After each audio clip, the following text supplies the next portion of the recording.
Good afternoon, ladies and gentlemen, all around me, on all sides. I'm so pleased that all of you are here to take time to commemorate the USS Oklahoma and her crew. My name is Daniel Brown. On behalf of the National Park Service, I welcome you to the 9th commemorative ceremony at the USS Oklahoma Memorial. It is an honor to be your Master of Ceremonies this afternoon. I would like to acknowledge our speakers for today's ceremony, along with our distinguished guests, flag and general officers, and members of the Senior Executive Service. And very importantly, our returning USS Oklahoma survivors present with us today.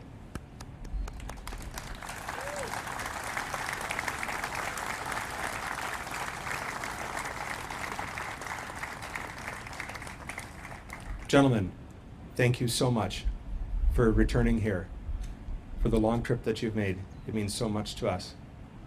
And at this time, we will hear opening remarks from the Superintendent of World War II Valor in the Pacific National Monument, Jacqueline Ashwell, and Mr. J. Blake Wade, representing Oklahoma Governor Mary Fallin.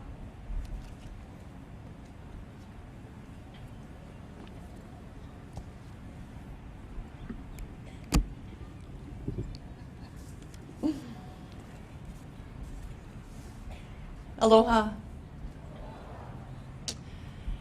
Welcome to all of you here today, but most importantly, welcome to our returning USS Oklahoma and Pearl Harbor survivors. 6 years ago, World War II Valor in the Pacific National Monument was expanded from the single site of the USS Arizona Memorial to include additional monuments, such as the USS Oklahoma Memorial behind us. But greater lengths of time have changed this place too. This site has transformed from a battleground to a military base to a national monument. No doubt some of you here today have seen some of these changes over the years with your own eyes. Yet the National Park Service's commitment here does not change.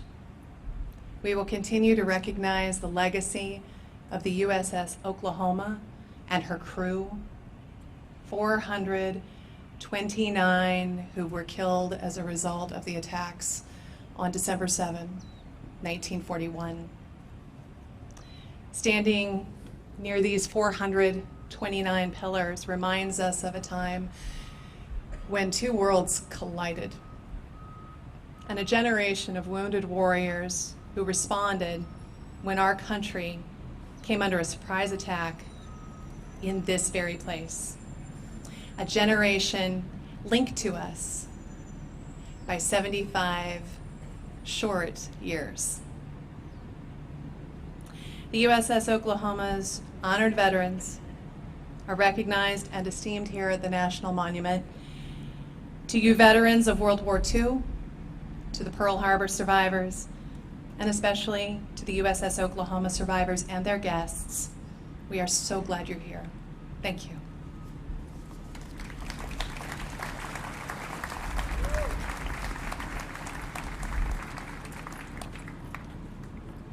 Aloha.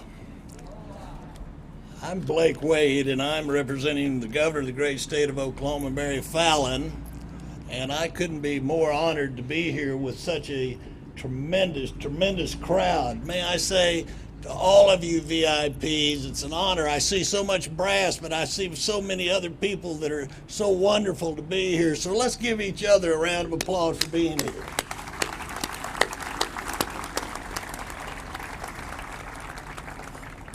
I had the rare opportunity of being with Oklahoma when it turned 100 years old, and that was in 2007.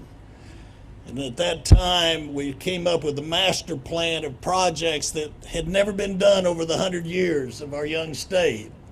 One was the finishing of our Capitol. They built it all the way up and never put a dome on it, and it was built for that. Secondly was the dedication of the USS Oklahoma over here in Pearl Harbor. Let me say to you, in 2007, because of a lot of generous people that helped on this project, we were able to dedicate this then.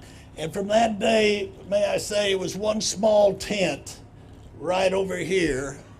And we could probably put all 50 of us all together, but it was a great day. And look at it today. I mean, this is how big this is going and how strong it is. Last night at the Royal Hawaiian Hotel, I was walking by a group of people that were sitting there watching this film, USS Oklahoma, The Final Days by PBS. I'm telling you, if you have not seen this wonderful, emotional piece of work done by PBS, please do see it, because it made so much clarity to me on how important the USS Oklahoma and its people and its survivors worked to this project. You know, we did the dome, and now we're done the USS Oklahoma. And my third project is I'm wearing this Indian belt because I'm doing the American Indian Cultural Center Museum in Oklahoma City, dedicated to our 39 Indian tribes. I have the most beautiful opportunity to help the American Indians in Oklahoma. And for that, and I'm going to say it here since I'm over here in Hawaii and no one will hear me in the United States, I've sent all my Indians all the way up to Standing Rock up in the Dakotas to take care of that business. So I hope they make it back. Ladies and gentlemen, on behalf of the governor and all of us in Oklahoma, we thank you so much for giving us the opportunity to be here today and to be able to realize that this will be here forevermore. Thank you so much.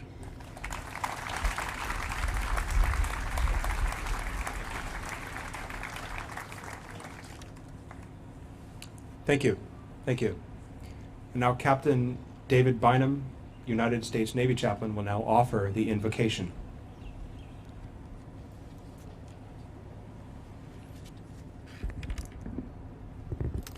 Let us pray. Holy God, we come before your presence, seeking your special blessing on the heroes of December 7th, 1941.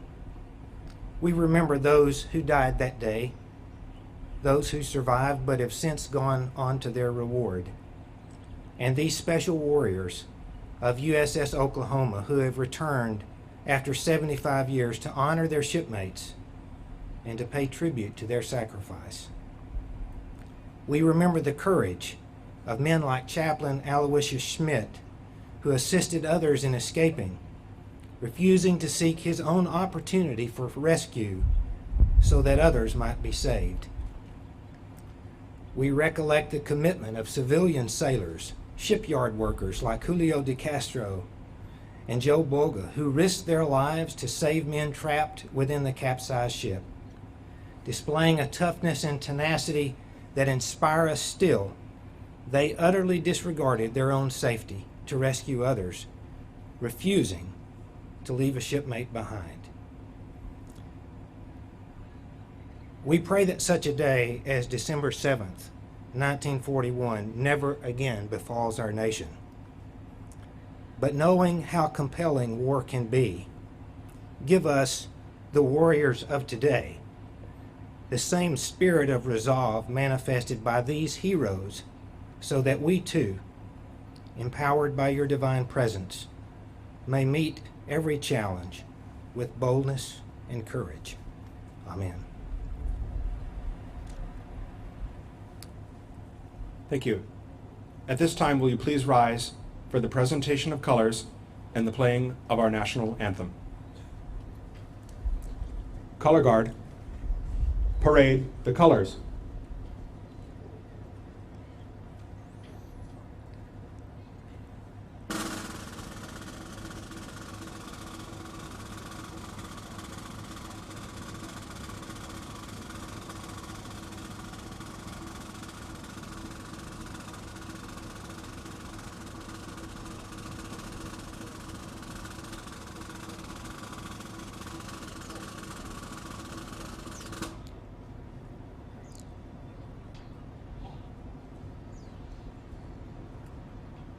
Hand salute.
Ready, two. Color guard, post, colors.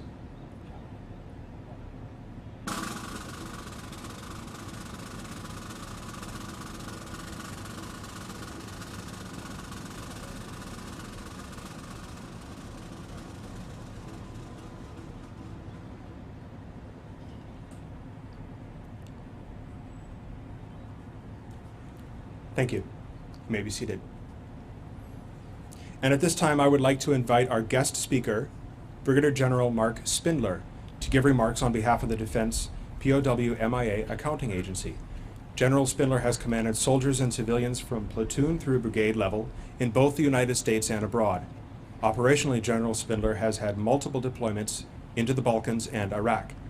He now serves as the Deputy Director of the Defense POW MIA Accounting Agency, where he is responsible for the global analysis and investigation, search and recovery, and laboratory operations to identify unaccounted for Americans from past conflicts. And as many of you know, recent activities at the Defense POW MIA Accounting Agency have only tightened its relationship to the USS Oklahoma families. The story, for those of you who don't know, the story is an interesting one, reminding us that their lives will never be forgotten. And so, ladies and gentlemen, please welcome Brigadier General Mark Spindler. Thank you. Thank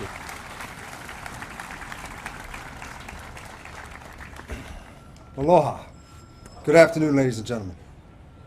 Admiral Swift, Undersecretary Davidson, Mr. Wade, Federal Representatives, Superintendent Ashwell, flag officers, general officers, senior executives, distinguished guests, and of course, our Pearl Harbor survivors, and certainly those of the USS Oklahoma.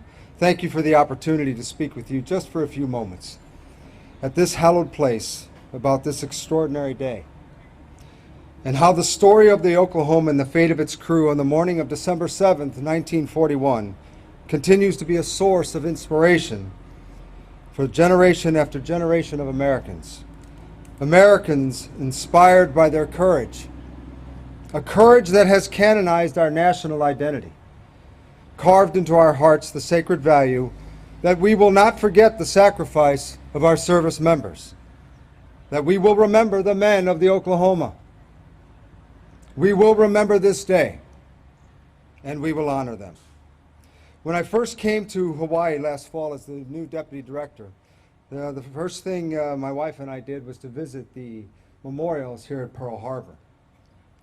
And as we did, we could not help but be moved by the sheer carnage and the violence of that morning. The end of an innocence, the extraordinary valor displayed by the men and women caught in this horrible moment, and the reality that we were literally standing in the epicenter of historical significance that changed the world like no other time in recorded history. In visiting the memorials, one of the highlights for me is viewing the film, How Shall We Remember Them?, which is shown to the patrons prior to being ferried out to the Arizona. It gives the visitor a good understanding of why this day occurred. Over the past year, I've seen the film many times in the course of my work. And I recall about 5 months ago, I was seeing the film for probably the 10th time. And I'm leaning back and I wasn't really paying a whole lot of attention. And as I watched the film close and fade into darkness, it suddenly struck me that this is not the end of the story. That the story of Pearl Harbor and the Oklahoma and all who perished here that day goes on with unmeasurable relevancy and importance for our future. Our nation today remains fully committed to honoring our fallen and their families, and to the full accounting of the missing. And to the best of our efforts and ability, we will restore their identity or determine a conclusion of their fate. So towards that end, in 2015, the Office of the Secretary of Defense, supported by the Armed Services and Combatant Commands, reinvigorated the Global Recovery Mission and commissioned the DPAA to lead the effort in providing the fullest possible accounting for our missing to their families and to the nation. 429 men of the USS Oklahoma were killed in the attack of December 7th. And of the 429 dead, 388 were unable to be identified. And regrettably, were compelled to be buried as unknowns in the National Memorial Cemetery of the Pacific. But through persistent work from our historians, archivists, and scientists, and with the advent of DNA, we were, in 2015, granted permission by the Office of the Secretary of Defense to disinter these remains and begin the painstaking work of identifying them and restoring their names. And ladies and gentlemen, I am very proud to say that in just 1 year, the dedicated men and women of DPAA have identified 72 of the 388 missing or unknowns from the Oklahoma.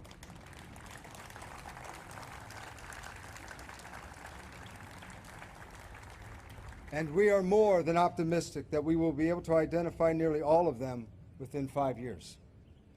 The Oklahoma project, as it is better known to us, has allowed us to refine and streamline many of our scientific protocols, becoming invaluable in speeding up our identification time and dramatically increasing the number of identifications made in a given year.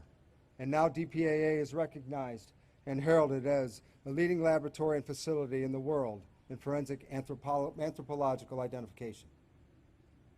In front of you, within the grove of marble pillars with black ribbon, are photographs of those warriors who for over 7 decades laid under a stone that said unknown, but have now been identified by DPAA and their next of kin notified.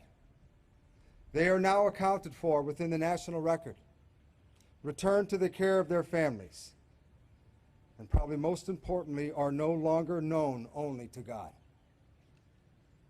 Most poignantly, what the Oklahoma Project has demonstrated is that there are no longer unknowns.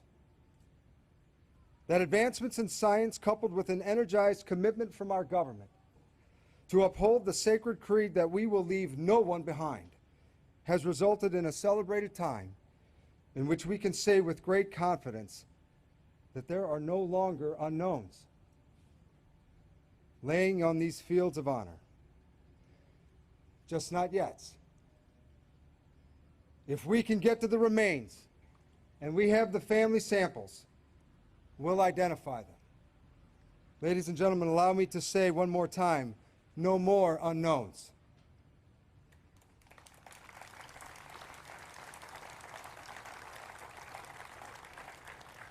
We now find ourselves in a wonderful time and an exciting time to finally be able to restore the names of our unknown heroes lying in graves or still on battlefields throughout the world, in great part by what we have learned and continue to learn in the examination of the men of the Oklahoma.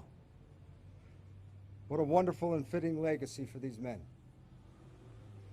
So today is for sure a day of reflection about the great price that has been paid, and as we all know, continues to be paid to free mankind from tyranny and oppression. But it also is a day to celebrate the spirit of man, as we the living bear witness to the goodness and greatness that can be restored and rise from the very depths of darkness. In 1945, General George S. Patton, Jr. at the end of the World War, in a speech in Boston, Massachusetts, said, "It is wrong and foolish to mourn the men who died. Rather, we should thank God that such men lived." In that spirit, let us leave this place of honor today, remembering and celebrating the men of the Oklahoma who bravely endured the slaughter of December 7th. Thankful that their sacrifice was not in vain, for their courage and great resolve rallied the free people of the world to fight and win the most devastating war in human history.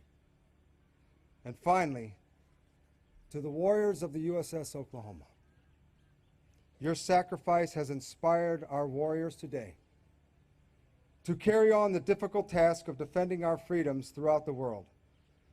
And gentlemen, as you take your leave from this place, take pride in knowing our national values continue to be strengthened. And know in your hearts that our sacred promise that we will leave no one behind is faithfully being fulfilled. May God bless the men of the USS Oklahoma and their families. God bless our armed services, and may God continue to bless our great republic.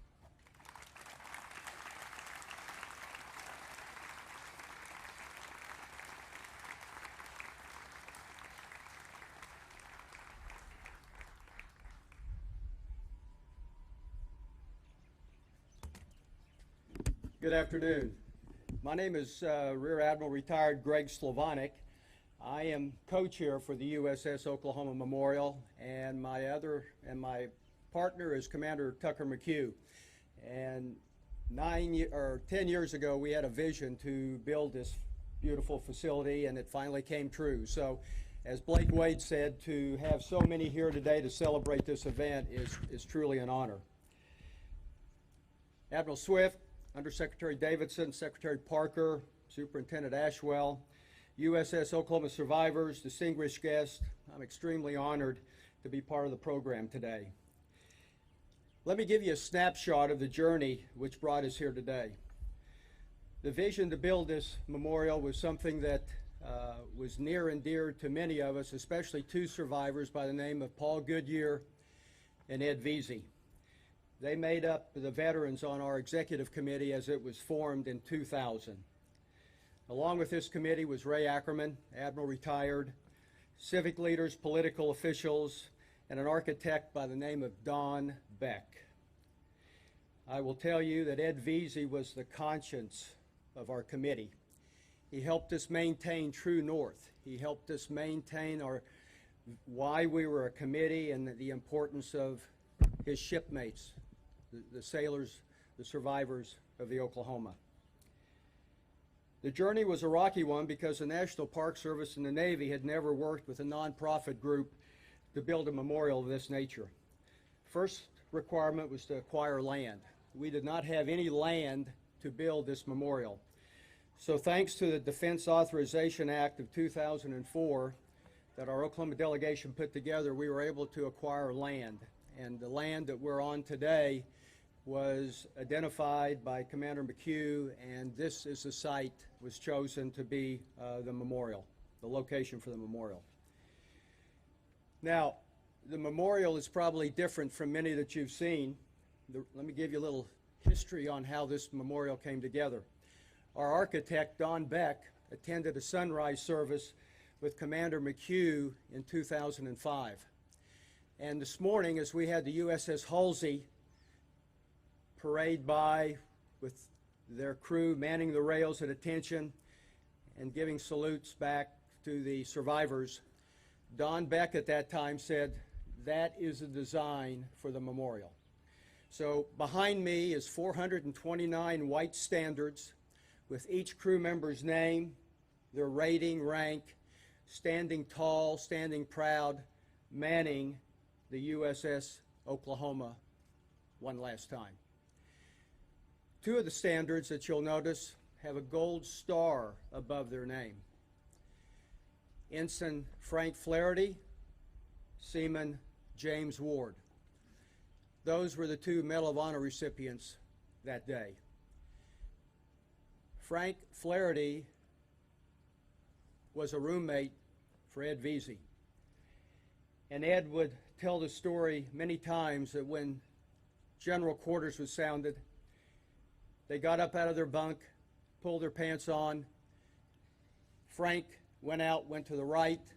Ed went out, went to the left, to their battle stations, to their general quarter stations. That was the last time Ed Veazey saw his shipmate, Frank Flaherty. As Blake Wade said, he headed up the Centennial Commission, and that was critical to us being able to stay on our building schedule and to be able to dedicate this on our statehood of 2007. This tribute is a lasting memorial to the sailors, to the survivors, to the families, and it should remind all of us that history shall not be rewritten, because on December 7th, 1941, the Oklahoma, with 429 sailors, perished, and with the second highest loss of life. So thank you for remembering, thank you for being here today, and those of you who attended the ceremony this morning, I'm going to have to steal a line. I hope Admiral Swift isn't going to take it. But I've got to steal a line from Admiral Harris, who said, "The survivors of Pearl Harbor, the greatest generation, would never take a knee when the national anthem was played or sung."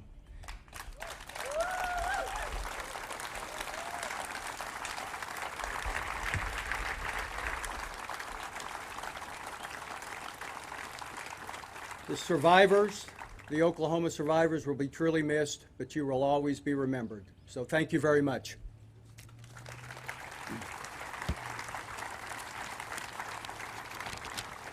I now have the honor to introduce Admiral Swift.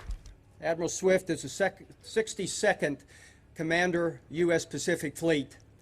It's ironic that the Pacific Fleet, that billet that the Admiral holds, was created in 1907, which was the year of our statehood.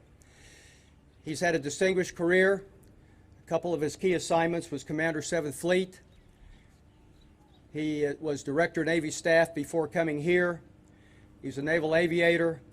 Admiral, we're extremely honored to have you here today as our guest speaker. Thank you very much.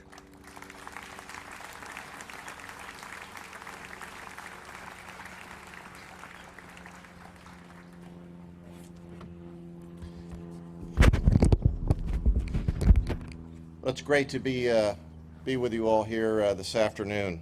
Quite an honor for me to join you on such a historic day and such a historic celebration, being the 75th. And it seems appropriate to first frame how special this 75th anniversary of the attack on Pearl Harbor and its surrounding bases is. We often talk about once-in-a-lifetime opportunities. All of us gathered here together on this 75th anniversary mark, in what many ways is a last-in-a-lifetime opportunity. The reality is that while our yearly remembrance of the attack is always an important event, we do tend to think of 25-year milestones as most significant. The next milestone will be the 100th anniversary in 2041. And I am sure it will be a huge event. But there will be no first-hand accounts, no opportunities for those that have faced the crucible of war on December 7th, 1941, to assure those of us in uniform that we too have what it takes residing deep within us, even if we have not ourselves been tested. Those service members gathered at the 100th will not have the privilege to stand in the presence of Pearl Harbor survivors, struck by their humility, awed by the strength and depth of bonds forged between those that stepped into and survived that crucible that day, and those that stepped into but did not step out, framed so often by the anguished question of the survivors, why wasn't I taken as well? So in that context, while this and all anniversaries are important, the 75th commemoration of the attack on Pearl Harbor is particularly special as the survivors and their families are here with us today. We are grateful for their many sacrifices then and now, but most grateful for the example that they have set for all of us. They are living records of the wounds our nation endured on that day in December, and of the resilience that allowed us to fight back, turn the tide of war, and ultimately achieve peace and reconciliation with former adversaries. That path began here in Pearl Harbor in the middle of the Pacific Ocean, and it led our Pacific nation to grow from a Pacific power to the Pacific power. Sailors who serve today on Pearl Harbor and throughout the Pacific embody that proud heritage. It's hard for many to appreciate what the morning of December 7th was like for Pearl Harbor survivors 75 years ago. Hollywood comes close, but really, it's the voices of the survivors and their stories that best capture the surprise, the fear, the anger, and the determination that so many experienced that morning. Uncertainty of mind, followed by certainty of action. Of the ships damaged or sunk that morning, the loss of life on the USS Oklahoma was second only to the loss of life on the USS Arizona. Here today, as was mentioned, we honor the 429 sailors who gave their lives that morning, as well as the survivors whose stories continue to inspire both current and future generations. The number of Oklahoma survivors who are with us each year is dwindling, and we're very fortunate that sailors like Ray Richmond, with his family traveling from San Diego to be part of this year's commemoration. Peter Nichols, a former Oklahoma sailor, is also with us, and while he transferred to Kaneohe Airfield a few months before the attack, he also fought that morning. And Roy Carpenter, another Oklahoma sailor, has joined us as well. In his preliminary damage report, Oklahoma's commanding officer estimated there was 1 minute and 10 seconds between the explosions of the first and fifth torpedo that struck Oklahoma that morning. Put another way, in just over 2 minutes passed from the first torpedo hit and the order to abandon ship. In less than 15 minutes after the attack began, Oklahoma was on her side.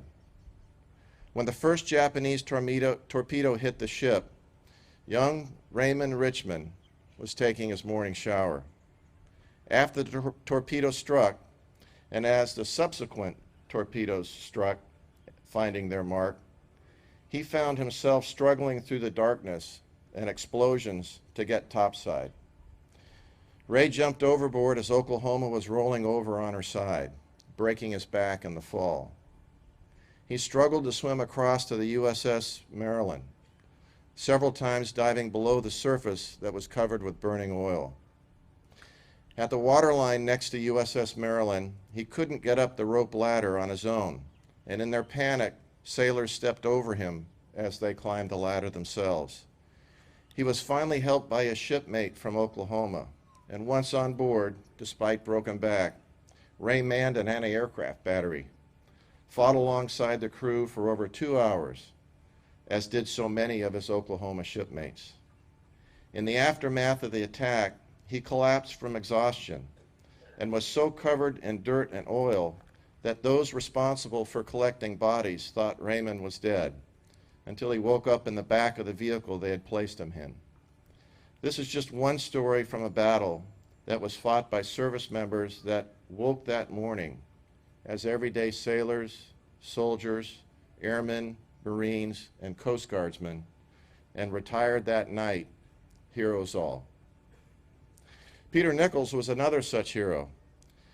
As his former shipmates fought for their lives in Pearl Harbor, he was busy attacking the onslaught of Japanese fighters with a bolt-action Springfield rifle, the only weapon he could lay his hands on, as they attacked his new duty station of Kaneohe Field. Oklahoma's ordeal didn't end when the Japanese ceased the attack. Many sailors were trapped in compartments below decks as the ship rolled over. And perhaps one of the most compelling stories is the story of Ray Carter. Ray Carter was a carpenter's mate and damage controlman, and his assignment was to save the ship by sealing its watertight compartments. And in doing that, he sealed 8 sailors within a compartment as he exercised his duty, not knowing their fate brought about by his actions. Many sailors were trapped in compartments well below decks as the ship rolled over. They banged on bulkheads and pipes to get the attention of potential rescuers.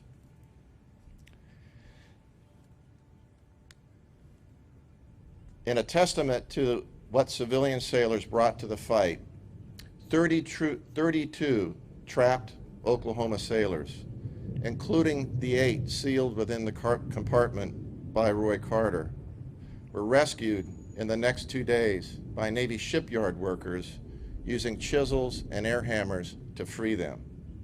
So in hindsight, it turns out that the lives of those 8 sailors were in the hands of Roy, and they lived because of his actions on that morning. Sailors like Raymond, Peter, and Roy, and those shipyard workers displayed the Navy's core attributes of toughness, initiative, integrity, and accountability that morning. They made sure that what the adversary intended as the first and last battle of a short war was only the opening act. They rejected putting themselves first, despite an innate organic drive to first survive. Their refusal to accept defeat still resonates throughout the Pacific Fleet today and remains a great source and inspiration of strength and fortitude, and forms the core of what is now often referred to as the American fighting spirit. It is in this context of these realities that I've been so honored to share a few thoughts with you this afternoon. As the Pacific Fleet Commander, who resides as the 35th resident of Nimitz House, I'm reminded every morning when I awaken of the incredible lesson we were provided here in this harbor on December 7th in 1941. A lesson that was as relevant when President Roosevelt stepped to the congressional podium the next day on December 8th as it is today, and as it will be for all our tomorrows as Americans. The words may have been President Roosevelt's that day of December 8th, but the actions they reflected were already history, written here in this harbor by the likes of Ray Richmond, Peter Nichols, and Roy Carter, and the rest of those called to action that fateful morning. So gathered as we are here, we represent a grateful Pacific nation, a proud Pacific Fleet, steeped in the heritage born from the history made here 75 years ago. Thank you all. May God bless each of you, and may God bless this great nation we are all so honored to serve. Thank you.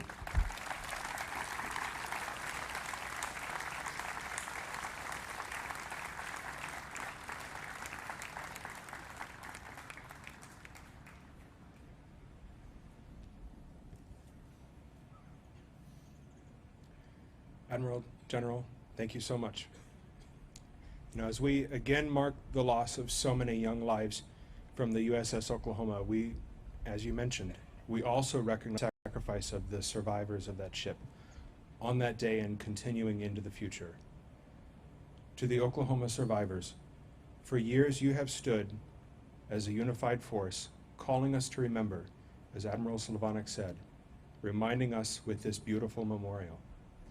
And in so doing, you honor your fellow shipmates more than we ever can. And will you please stand to be recognized one more time? Stand, please stand as able.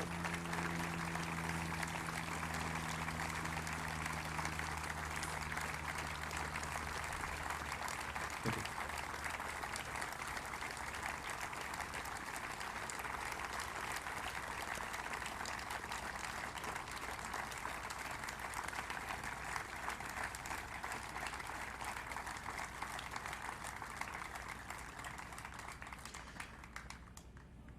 Now, you and some in the audience may recognize that one of our beloved survivors is not with us today, who otherwise would be, Mr. Ed Veazey. Ed was seen by many as the spokesperson for the USS Oklahoma survivors, and as Admiral Slavonic mentioned, helped immensely in the construction of this memorial. Although he passed away this year, we remember him now through the words of his granddaughter, Rebecca, who would like to come now to share a short, fond tribute of her grandfather. And she will be escorted today by Major Frank Huffman, an instructor of Colorado State University, ROTC. Please come. Thank you.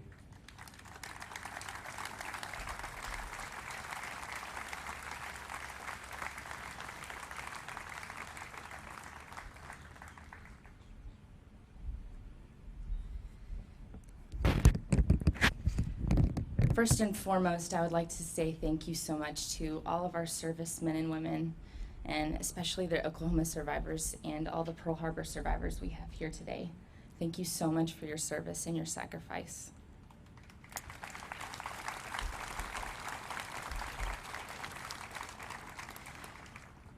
To have known Edward Earl Veazey was to have known a hero. He had many roles in my life, but the main one was Grandpa. I'm so grateful to have the utmost privilege of sharing just a few things about one of our heroes today. He is usually the one standing here delivering a didactic and inspiring message.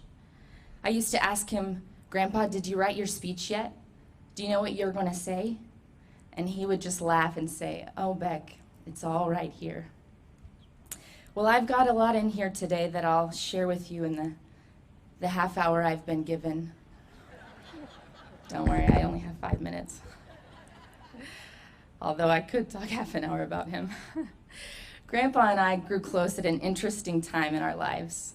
Both of us technically alone and became somewhat reliant on one another. Every guy I'd bring to meet him, he'd greet with a firm handshake followed by, "You know I could kill you, right?" Which left us a lot of time to spend together, since no one really stuck around after that. I would never be able to share or even recount all of the life lessons I gleaned from Grandpa. But I'd like to tell you about at least one of my favorite and most important ones. If you'd spent any time with Ed Veazey, there's a good chance you probably argued with him about something. From gun brands to politics, you name it, he had an opinion. In fact, I have no doubt that if Paul Goodyear and my grandpa are together right now, they'd still be arguing about which USS Oklahoma survivor was the best looking. In his last few years on Earth, I saw and witnessed the hardened heart of a lieutenant commander become a little softer. The first year I came to Hawaii with him in 2013, I saw him walk through these markers, up and down this memorial. He walked shaking his head with a look of fury and hatred in his eyes.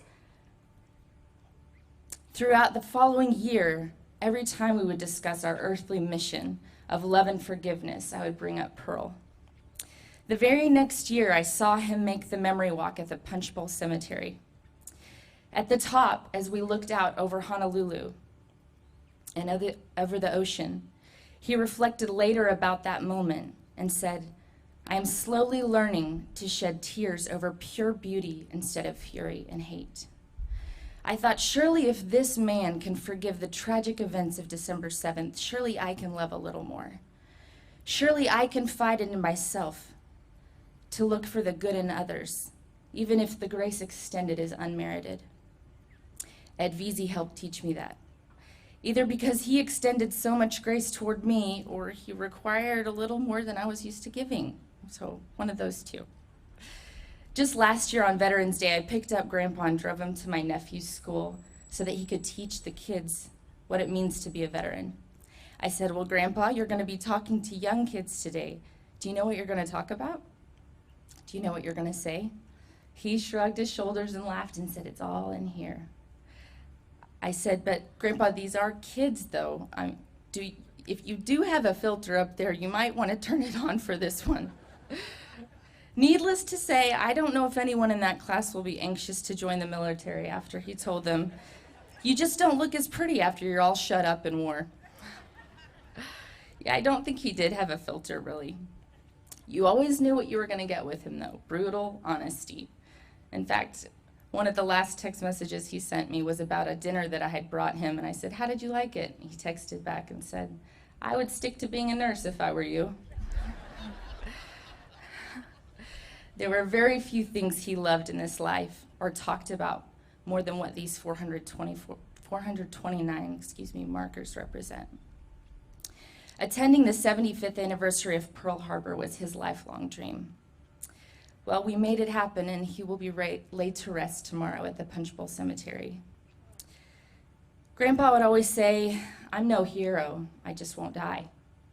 And, well, he's always been a hero, but now he can't argue us. About a year ago now, Grandpa's health took a turn for the worse. He was in and out of hospitals and rehab facilities. He had good days and bad days, days that he would remember what was going on and where he was, and days that he didn't. On the good days, I'd ask him as many questions as I could. What are your biggest regrets in life? What were your favorite years? When I asked him if he was happy with how his life turned out, he turned to me. He smiled, and he said, "Beck, my life was one whale of an adventure. I grabbed a hold, I went for the gold, and I got it." Thank you very much.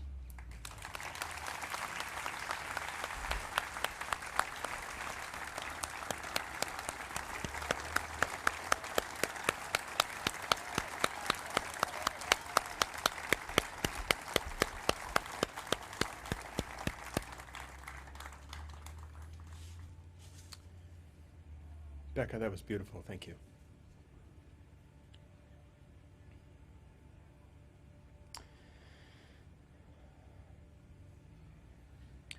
Wreaths are a significant tradition in the history of memorialization.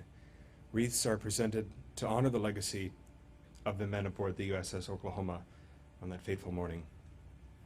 And so we'd like to acknowledge and recognize these wreaths that you see today, donated by the USS Oklahoma Association, the National Park Service, and the sons and daughters of the Pearl Harbor survivors.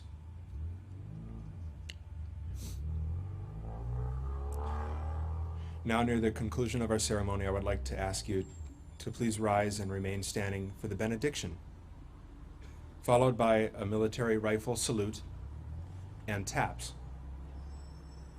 The chaplain will now offer the benediction, and taps will be provided by Mr. Hugh Kinsey, who brought us his bugle several years ago and returns to us now from bugles across America. Let us pray. Eternal Father, strong to save, whose arm has bound the restless wave, we think today of this sacred place made special by such sacrifice, special by your presence. For even as we sing the verse of this song and we reflect that men were in peril on these waters, that they cried out to you, we know, Lord, that you heard them. And even though they may have died in ways that we don't know, we know that your hand held them. Their names are written here behind us in these marble stones. May they forever be written on our hearts. Amen.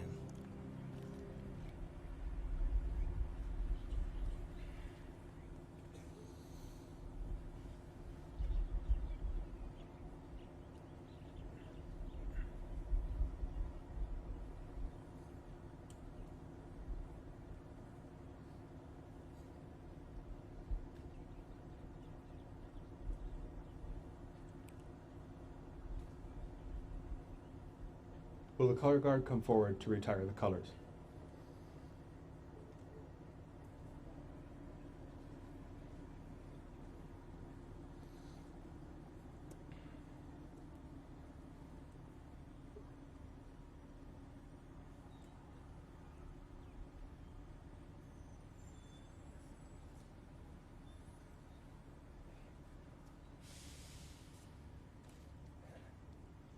and salute.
Ready, two.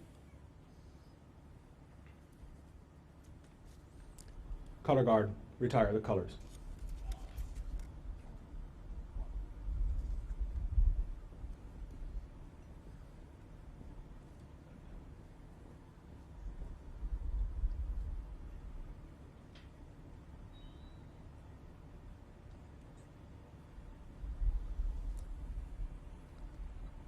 Thank you. You may be seated. I would like to thank all who participated in today's ceremony. Staff, partners of the United States National Park Service, members of the United States Navy, United States Marine Corps, other services, and local and visiting dignitaries. As well, of course, as the Pacific Fleet Band who provided our music today, as well as the sailors from the Pearl Harbor Naval Shipyard who provided the historic photos to my left that I hope you've seen. And a special thanks to all survivors, those who have traveled near and far, our military families, our military members who previously served, as well as those on active duty currently serving our nation. We thank you. And at this time, I invite you to join us by taking flower heads in this basket and placing them at the base of the white marble standards in a floral tribute to the hundreds of shipmates who were killed in action on and within the USS Oklahoma in December 1941, as well as those interred at the National Memorial Cemetery of the Pacific, Punch Bowl.